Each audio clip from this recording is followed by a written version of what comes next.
Welcome to From the VC's Bookshelf, a podcast from TBR, the College System of Tennessee, the state's largest higher education system. In this series, we examine how we might re-envision the work we do and how we work together as we move into a post-pandemic world. Please join our host, Dr. Heidi Lemming, Vice Chancellor for Student Success, as she leads a live discussion with industry experts and leaders throughout our system.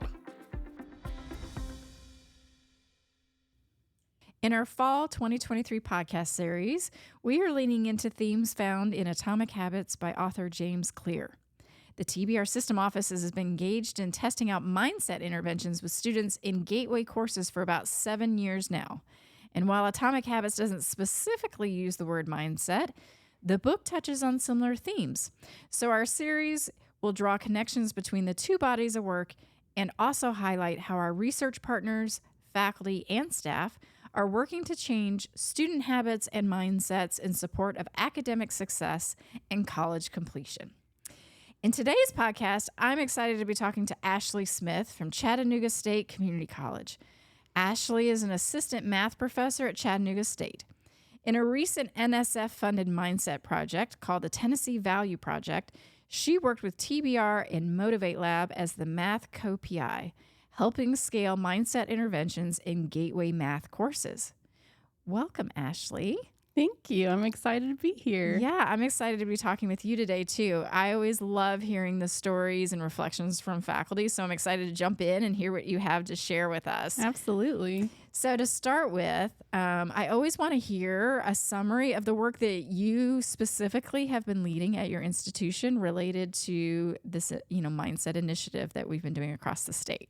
Sure. So obviously, I can't give you an exhaustive list of what's going on at Chat State with mindset work because lots is going on and I'm not involved in all of it. Yeah. But certainly some of the mindset work that I have been involved in is in our college success courses. So it's like a freshman course that everyone has to take, and it has lots of different topics in it to help our students be successful as they move through college. And we have a whole unit basically on mindset and grit. So that's pretty interesting. And it's just kind of introducing the idea to them and talking through some difficult things that they may have preconceived ideas about themselves that they don't even realize that they have. So we do that, and that's been really interesting. I've taught that course several times for our math and science division. Okay. And we have that course in all of our divisions, and they all have that topic in it. But I've only taught the math and science one, obviously, since I'm a math professor. Yeah. And then the other major work that I've done was with the Tennessee Value Project. I was working as math co-PI on that project, which to me basically meant that I was on the team to give a faculty perspective and like a classroom perspective. Right. Because I'm in there doing it and can get feedback from students and things like that. So the main part of that was there was always, there's like a beginning survey and an end survey, and we kind of tracked the conversation about mindset, and that was a value intervention, but we had mindset concepts in there and growth mindset specifically, and we tracked to see like, were the students' growth mindsets changed from the beginning of the semester to the end after doing these interventions? Yeah. And that was really interesting to see. And also we tracked faculty mindsets as well. Right. Which, I think some of the things from this book, Atomic Habits, kind of point out sometimes you don't even realize some of the things you're doing. And as faculty members, just being asked these questions really made us kind of contemplate, how do I think about that? And is how I think about that is actually correct? And do I need to change my mindset about these things? So I think it brought up difficult questions and hopefully made some change. So I thought that was really cool. Yeah. So it created space for you to reflect on these activities as opposed to just the day-to-day, like actually creating time for you to think about your work. Absolutely. Yeah. And I think even just the whole like point and speak thing from this book that he says about habits, it's the same thing, like just acknowledging that this mindset exists and that maybe I need to work on that in my own self. Like is a huge first step for faculty and for students. Right. So we talk about the interventions that you all are doing in your courses. Can you give a specific example of maybe one of the activities that you do with students? So faculty who are participating in it, especially during, because it was a research project, we didn't actually know what questions were being asked of our students, but it was just like an online survey. Some of our students were in a control group and some were in like the actual study. But it told them stories basically of other students, and then they were asked to reflect on how they could relate to those things. Mm-hmm. And just kind of, again, getting them to just think about this. And in our classes is specifically math driven.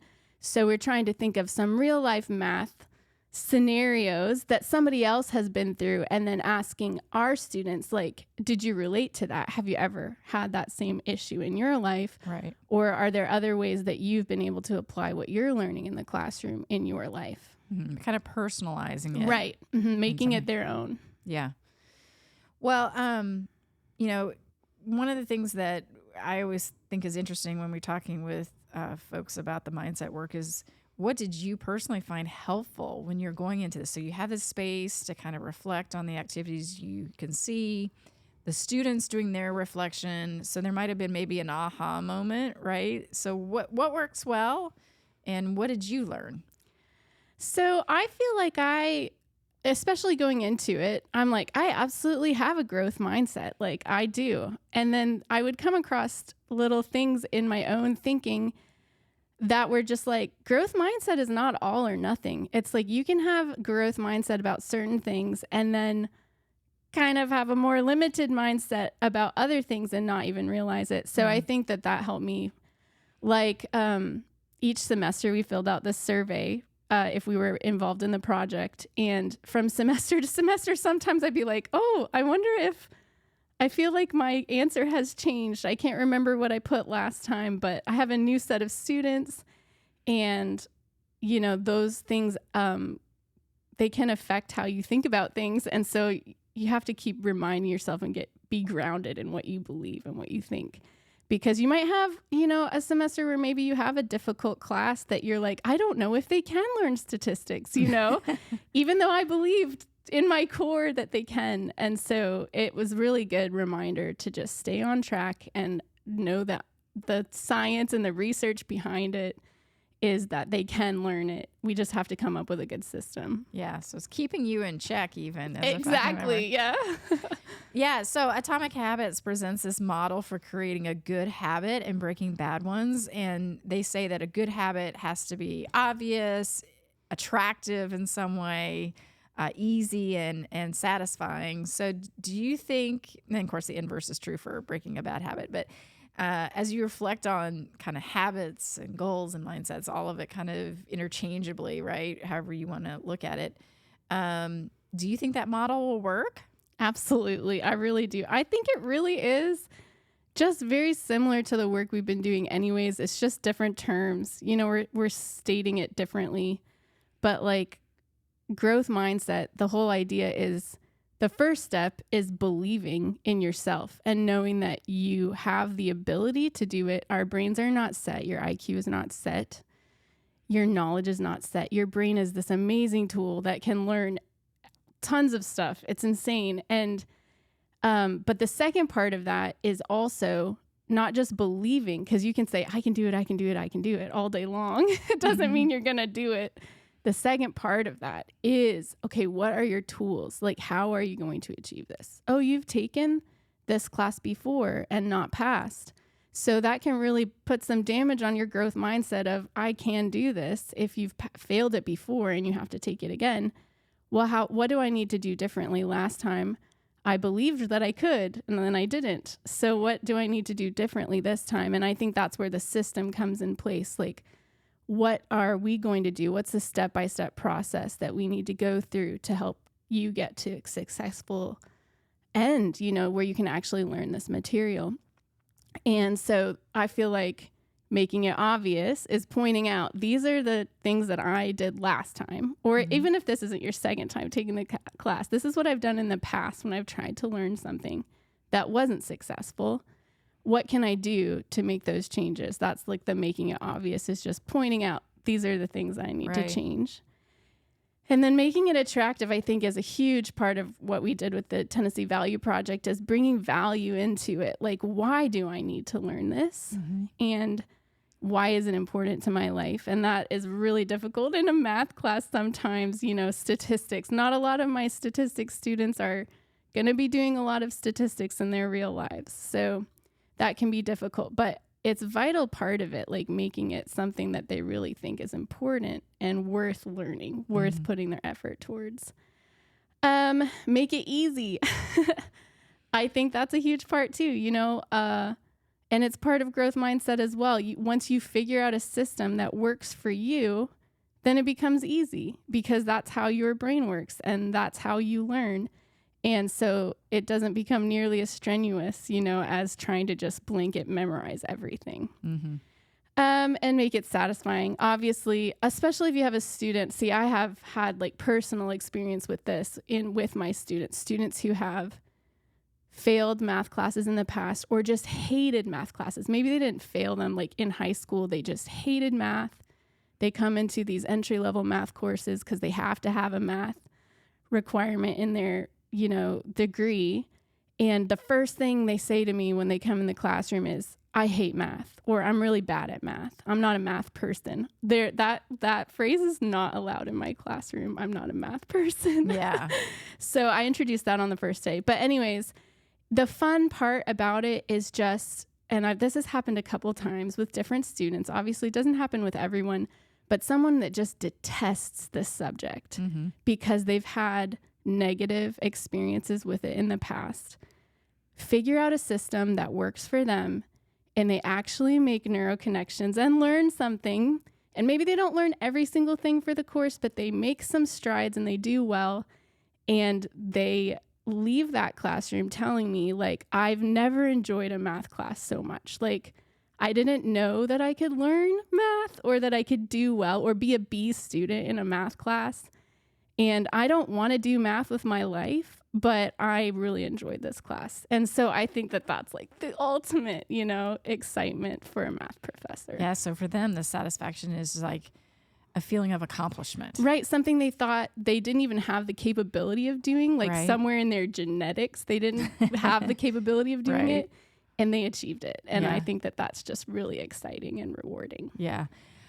What I like about what you just described too is the idea, again, that all of us are always learning throughout our lives. So whether you're a student coming straight out of high school or an adult coming back, you say you have the same challenges, really, right? When you still have to take these same courses and master the same content. And so coming at it but my mind, my brain is this malleable thing, right? That we're always changing. So it's not because I've been out of school for 20 years that now somehow I'm predestined to not do well in this course, right? Absolutely. It's interesting working at a community college. I think I enjoy it for that reason. I haven't done like the numbers, but a lot of the students that come into my entry-level math classes especially have some major phobia almost of math, whether it is exactly what you're saying. They kind of just skated through in high school and they didn't actually ever learn anything, and they just kind of got passed through, and they've always just had their friends do their work for them. And they have this major insecurity about math because they know they've never actually done it for themselves. Or like you said, I have a lot of older students that have like, I was in high school 25 years ago. I haven't done any math in those 25 years. And now I'm going to be coming in with all these young students and computers, and I don't know how to do anything. And that's a major roadblock as well, just mentally. Like, that's the first battle, is just getting past that like mental, hey, everybody here is the same and we all have the ability to do this. Right. Normalizing that experience for all the students on the front end, kind of like you said, where you have maybe on the chalkboard, I don't accept anybody saying that you can't do math, you know, like you can't have that conversation here. The other part, too, that I really like about what you're talking about is even for that adult who has been out in the world thinking that they've never used the math, we know they probably have. They probably Right. just didn't make the connection, right? And so through this value intervention, you're giving space for the student to think about how it's applicable in their everyday life. Right. And so, it's maybe not using the word, I'm using statistics, but we're all a consumer of information in the world every day, and math is part of that. Absolutely. Yeah. So understanding that better, hopefully, will make you a better consumer too, right? And that's where it's applicable.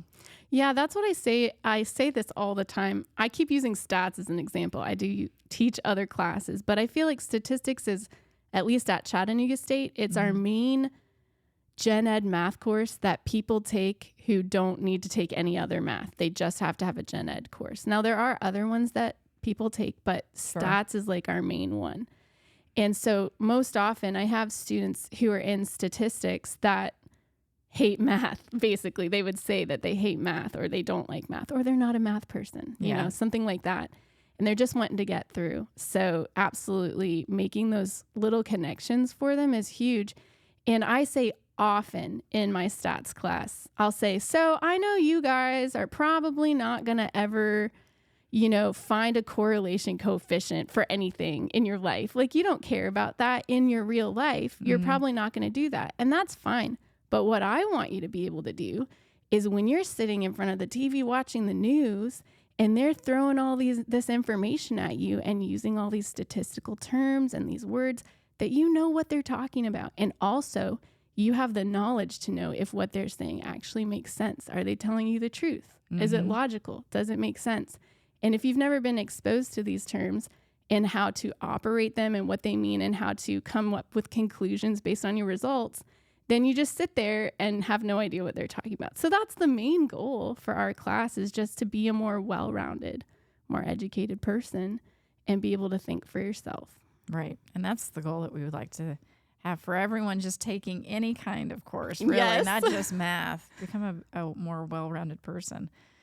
Well, Ashleigh, the author makes a distinction between setting habits that focus on specific goals as the outcome, so an A in the course, right, being that, versus a habit that has more of a systems-based approach. So, we're obviously, when we're thinking about mindset interventions across multiple institutions, we're thinking at it from that systems level, clearly. Right. You as a co-PI still are thinking about it from a systems level because it's at Chattanooga State, but it's across multiple courses. I mean, that was our goal anyway for gateway courses or first-year seminar courses to have this. So it's a process that leads to certain results that we're thinking about, right? Yeah. So when we think about this difference between a system level and goals at the individual level, I guess one of the questions that I have is, what are the connections between that habit setting where we're thinking about the individual versus, what we're testing at our institutions from the systems level? Yeah, it's really tricky because I feel like at a systems level, you can have a lot of big ideas and a lot of exciting concepts and thoughts, and we want to put them in our classrooms, but then our classrooms are jam-packed with material, and we're, at least at Chattanooga State, we have a lot of 7-week courses going on, and it can just be really difficult to feel like you can add anything to what you're doing and you can't remove content. And so it just gets really tricky at the actual personal level versus the systems level. So I think there's a lot of good intentions, you know what I mean? And just like, this book says, we can have a goal. Like, I want to put more mindset stuff in my classroom. I want to have more real life examples in my classroom. We can have all these wonderful ideas, system level, and then at the individual faculty and class level, we have to make a plan to do that. And I think that that's where the disconnect is. I know you asked for connections. That's a disconnect, I think, is when it actually comes down to it, actually figuring out how to put these things in our classroom. And we need to do a few things that are really effective rather than a lot of things that are just mildly effective because we don't have a lot of extra time. So I think that's really interesting. And these utility value interventions that we did do during the Tennessee Value Project, they were not very long. They were just short little surveys. You know, it took the students 20, 30 minutes in class to do them, which is great. That's what it needs to be. But even that felt impeding sometimes when you're like scrambling to get through your material. So it's definitely a conversation that needs to be had. For me personally, you know, we have all these initiatives from TBR down and at Chat State, and most of us really champion these ideas, mindset and all these things. But actually implementing them in your classroom is difficult. So what I've just done a few little things, like I said, because it's hard to do too much too quickly, especially. One major thing that I think, obviously I don't have any research or numbers to say that it has made a difference, but I can feel the difference in my classroom, is I have first day activities. And I think the important part about this is the impression of the class on the very first day. So instead of just like opening the syllabus and talking through it, which I understand you have to do, you have to let them know what the expectations for the course is. I do that as well. Yeah. But I think the biggest thing, the most important thing for mindset and belongingness and value is a student's first impression of the classroom. And so I get these poster boards. It feels very grade school, but I get these poster boards and I put questions on them and I put them throughout the room. And then I split my students into groups, and they don't know each other for the most part. There may be a couple people that know each other from other classes, and they have to sit there and talk about the questions and write their answers down on the poster boards. And I switch the questions up sometimes, but one question is always, how do you feel you're going to do in this class? Yeah. What, if it's a statistics class, what do you think statistics are? What are you the most concerned about for this class? You know, stuff like that. It's very personal, very quickly. The whole goal of it is not to actually get any good answers per se, but to make all of the students realize that everybody else feels the same way that they do. Right, normalizing. Super nervous, super uncertain. They hate math. I mean, I hear that from everyone. But just like letting them know, I think that's the big thing. A lot of times people think, I'm struggling so much in this class. How come everybody else is getting it? And it's just not true. Everyone feels like, hey, I don't really know it either. I'm trying to work through it too. But you can easily tell yourself you're the only one that's having trouble or not understanding. And so by getting them in these groups and talking through it, and then we go through and read through all of everyone's answers and everything, just like kind of opens their eyes to like, hey, this 65-year-old man who feels very nervous and uncertain about being in this stats class because of technology and not being in high school for a long time feels just as nervous as this 18-year-old who just came out of high school, you know, and still lives at home with their parents. It makes them feel like, hey, we're on an even playing field and we can trust each other and be more open with each other. And I feel like when I have done that, my students, first of all, they bond on the first day. And so usually class attendance is better because they know people in the classroom and they want to come they know someone's going to notice if they're not there. Right. And then also just feeling like, hey, everyone feels this way. We're all in this, like we're all in this together. You know, we can all do this. I like that because it really is about community a lot of times that keeps somebody coming back. You know, I think all of us, if we knew the material, then we're not learning. I mean, that's the whole point is that we're there to learn, right? Yes. So you should be feeling a little uncomfortable with where you are with the content. So I really like how you talked about, you know, you as a faculty member in this process. I want to have us think a little bit about the student. I mean, there is an obligation. It's not 100% on the faculty member for this learning, right? The part of the responsibility is on the student to also set up some good habits for learning. What advice do you have for students as they're coming in to a course that they think that they don't like out the gate? You're getting them to bond with their peers. So what are some good habits at that point as they move through the course that you would recommend? Yes. So I think a lot of students in my classrooms just don't know how to study. Like they don't know how to take what they've learned in the classroom. I mean, they can do their homework, get through their homework, but then the deeper part of like, okay, I got through that homework question. Do I actually understand how I got to the answer I got to? And like making good notes and studying, they don't know how to do it.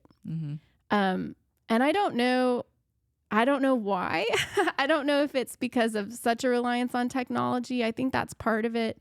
A lot of my students don't like writing anything on paper anymore. They want to write everything on the computer, which is fine. I can get that. When I was doing my last degree, I used an iPad for everything, but when you're doing math, especially, it's really important to write things.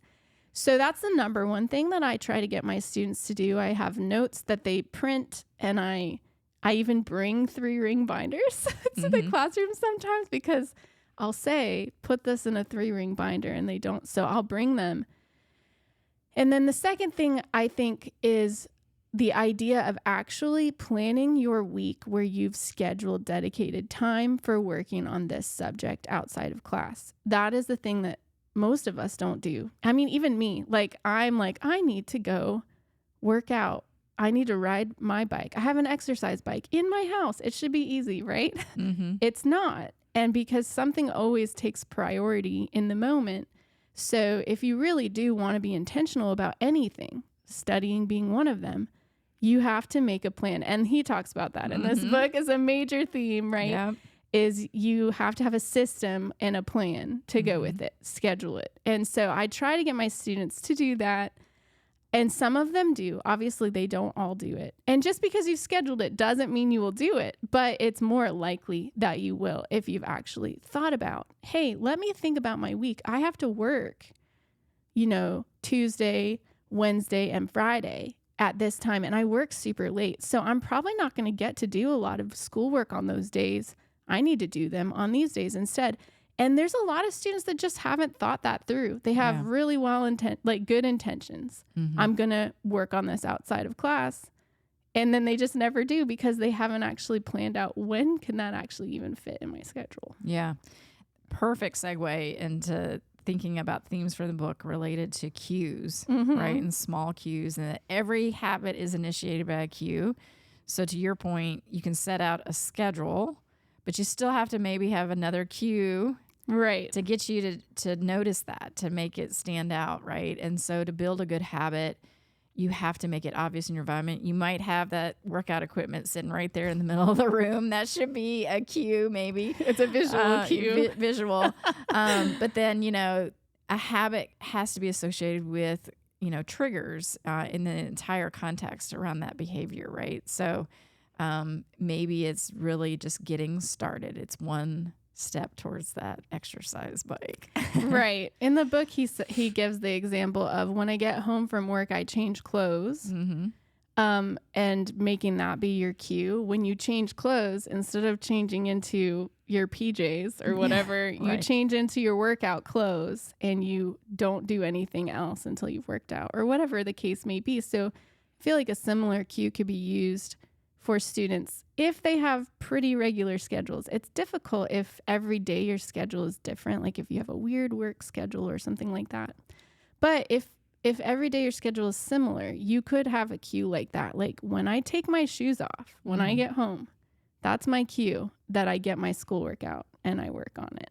Yeah, and even when they're on campus, if you've got a break between classes, let's say an hour, instead of going and socializing maybe in the cafeteria, you go to the learning lab or library to go ahead and knock out homework, right? Right. When my stats class ends, I go to the bathroom and get a drink, and then I go to the math lab. Like that's just a cue. Once I've done this process of things, I always go and study in the math lab for an hour or whatever the case may be. Yeah, I think that that's really important. And I think even just mentally and even maybe verbally making that commitment that that's what you're going to do, rather than in the moment being like, should I go to the math center? No, I'm not going to.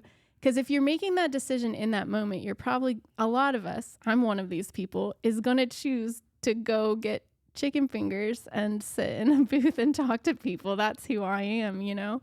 So yeah, just making that even make that own connection in your own brain, that this is what I'm going to do. And I think as a faculty member, when you're using that first class period where they're bonding, getting to meet people, maybe they'll meet another student that also feels the same way, and they can be kind of an accountability partner with that, right? Right. So that helps too. Well, in my class currently, so this just depends on the semester, but I have a stats class right now, and it's a co-requisite stats class, which means they're taking statistics, but they're also taking learning support for statistics at the same time, and they're back to back. But the learning support class only meets 2 days a week, and our class meets 4 days a week because they're 7-week classes. So, which I really like that, seeing the students every day. It does help with that same mentality of like doing the same thing every day. It helps make it a habit. But I talked to my students and said, since you only have learning support on Monday and Wednesday, you could pair up with, whoever you're sitting with in this class, whoever you've made friends with, and still go to the math center during that time that you would be in your learning support class and work on this class at that time as well. Right. Because their learning support class is actually in the math center too. So I'm like, it can be like exactly the same schedule every day. It's just you're choosing to do that Tuesday and Thursday with your friend that's in this class also to do extra time. And it just fits perfectly in your schedule. So something like that, it doesn't have to be every day, but something like, hey, we talked on the first day, we both be struggling. We're going to go across the hall to the math center after this class on the days that our learning support doesn't meet. Right. And, a lot of our listeners may not know, we've got a lot of institutions offering different lengths of terms. So 7-week course, 10-week course, 5-week course, really. 15 We've got all week. different kinds of schedules to fit people's needs. So if you're one of those individuals that needs more of that regular schedule to kind of stay focused, a 7-week course might really benefit you because you're going to be there every single day. You can really kind of build that set schedule. And so that's something for folks to consider, that there are ways still to even think about your personal strengths and aligning a schedule to meet those personal strengths. Yes. And part of that is just being aware of what those strengths are. That's kind of what he talks about too. Like, you just have to start to actually think about these things for yourself. Like, what works best for me? Hey, I can't go home and study because if I go home, I'm pulling out my phone, I'm scrolling Instagram, I'm doing Snapchat, I'm doing all these things. I'm trying to sound cool. I'm not cool. You're throwing all the right words out there. I don't even have a Snapchat. You know what I mean? But this is it's a real problem. And I've had students come to me and say, my biggest problem is I can't get off my phone. Like I don't even realize it. I pick up my phone and it's like an hour later and then my study time is gone. Yeah. So I'm like, that's the first step. You've identified that you have this difficulty. It's a roadblock. What changes do you need to make so that's not a problem? Right. Well, we could have a whole separate podcast probably on technology. And I have asked others in this series on kind of the role that they think AI is going to play, particularly with math. You mentioned it already, though. So just pointing out that people are used to not having to write things down and that sort of thing. But it leads into this conversation around educational design, our environments, how we shape where we study, where we learn, kind of to support our habits, right? So we just talked about at Chattanooga how you've got the lab in close proximity to the course classrooms. So, I mean, it's all right there if people just kind of build the habit of going from one space to the other, because you've certainly created that environment. Whereas if you go home, maybe the environment's not going to be as supportive for studying, right? So I think that's a really important thing to think about. And part of that environment that all of us are dealing with right now is technology being part of that, right? Again, probably a separate podcast. We can find a book that talks about technology specifically, but I think that's an interesting thing to think about when, again, the themes from the book talking about environment. And that's something that as educators, we've always been kind of cognizant about, right? But the book certainly speaks to that too. Yes. Mm-hmm. All right. So as we think about kind of some final reflections here on kind of your experience with the mindset work, as well as this book that we're trying to highlight, what are some of the more salient themes that you found in the book that you really think are relevant for students, and things that you just want to encourage students and faculty to consider as they move forward? I mean, I think I've already said it a little bit. I keep harping on the same thought, but and he says that like you can't make any of these changes until you do the first step, which is just recognizing it. Whether it is I'm recognizing what my mindset is about this class, like as a student. I need to recognize that deep down, I don't actually have faith in myself that I have the ability to do this class. Just recognizing that that's true, that you feel that way, is the first step to change. Like, and as a professor, maybe even you've deluded yourself into believing that you have a growth mindset, but then you find yourself approaching a certain student and just in your mind being like, this person's never going to get it. And it's like, oh, that's not growth mindset. Right. So how can I change my approach? Like, what can I do differently to help this particular student? And there's so many examples because every student is different. And I'm certainly not perfect at this because I have had that moment where I'm like, that thought that I just had is not growth mindset at all. And I'm supposed to be this growth mindset guru. Like, I'm doing it. This is important, which I do believe that it's important. So then you just have to recognize that and then come up with some plan or a system, as he would call it, to figure out how to change that. So I've had a couple students that just really struggle and come to my office and they do all these things. They do technically on paper, to me, it feels like they're doing all the right things, and then they're still not finding success. And so success being making any connections in the classroom, like realizing how to do any of the work. So it's like, what do we need to do differently? And I have actually sat down with like one-on-one with a student and been like, okay, what is your schedule this week? Like, do you work? What times do you work? Let's write it all out. Let's get paper. Let's write. I know you like to do everything on your phone, but we're going to write it out so we can see it visually. What times do you work? Okay. When do you go to bed? Oh, at 4 a.m. because you're, watching whatever. Well, there's our first problem right there. That's a problem. You have to have good sleep to make any neural connections. You have to be able to learn. You have to have a good rested brain. So that's the number one. When do you eat breakfast? Oh, you don't eat breakfast? Like just little things like that aren't necessarily coming up in conversation when a student's in my classroom or in my office asking for help. I don't know that they didn't eat breakfast that day, or that they don't ever eat breakfast, or that they went to sleep at 4:00 in the morning and now it's 9 and they barely got out of bed. Like, these are important parts too. So I think obviously it's really hard to do that with every single student, but when you do have particular students that are working really hard, like you can see it, but then you don't see the results of that work, it's like there's a disconnect somewhere and we've got to figure out what it is, because I believe you can learn this, which means there has to be a way for it to happen, and there's something blocking it. Yeah.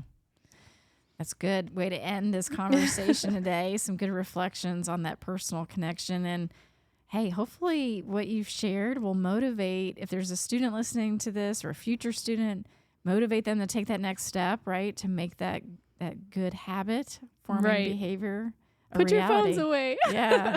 When you're studying, at least. Yeah. Thank you so much for sitting down and talking with me today. Yeah, thanks for having me. I really enjoyed it. Yeah, I appreciate hearing from you.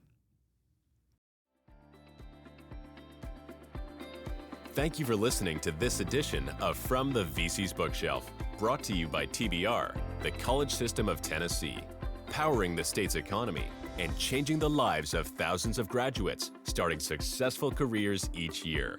To learn more about upcoming book selections or to register to attend discussions live, visit tbr.edu/bookshelf.